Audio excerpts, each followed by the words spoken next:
Music is all spirit. That's the first thing that we must understand about music, that is all spirit. Music is a weapon.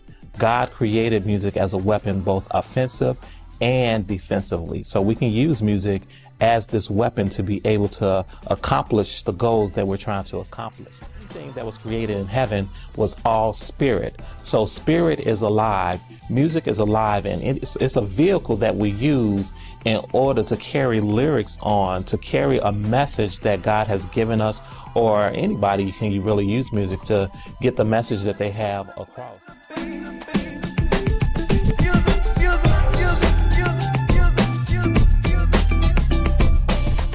The base word of music is muse, and muse means to meditate. And there's a principle in the Word of God that says that we meditate on the Word day and night, that we may observe to do according to it. Then will we prosper and observe to do it and have good success. So what happens is we take music and we begin to sing it. So we're meditating it. We're getting it into our mindset. We're getting it into our spirit. So now we're meditating it. And as we begin to meditate, it goes down in our hearts. And the word says that out of the abundance of our hearts, our mouth begins to speak. And as our mouth begins to speak those words, our mouth controls what our body do, because we're made up of body, soul, and spirit. So our body is a slave to whatever we say. So as we begin to meditate the words, we hear it, and our body begins to take it and do exactly what we say within our words.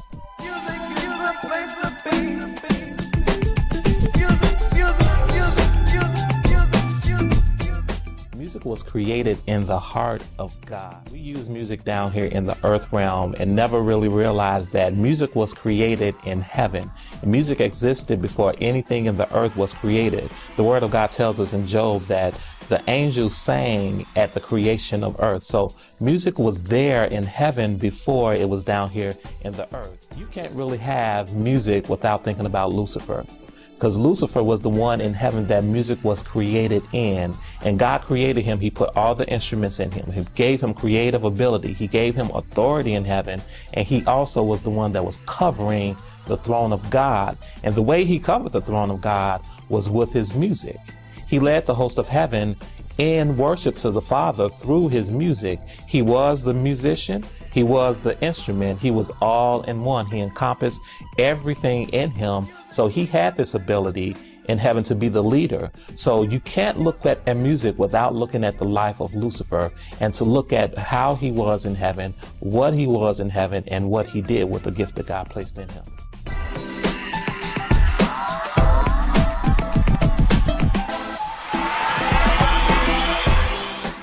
Has a strong ability to control our lives today.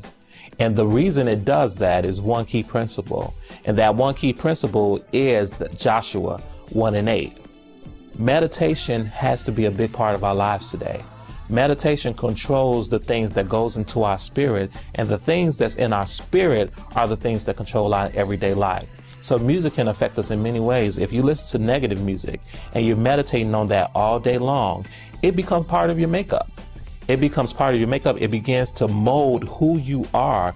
If you listen to positive music, it controls who you are. It makes you, it brings you into the place in which God has called you to be, or it takes you into the place in which the enemy is trying to take you to. So music affects us whether we know it or not. We can be listening to depressing songs, and before you know it, you become depressed, because it's a spirit. Spirits walk and go with every bit of music. Every piece of music, spirit goes along with it. You cannot separate the two. You have to look at what's behind the music that you're listening to, and know, once you see what's behind it, you know exactly how you're going to be affected by that music.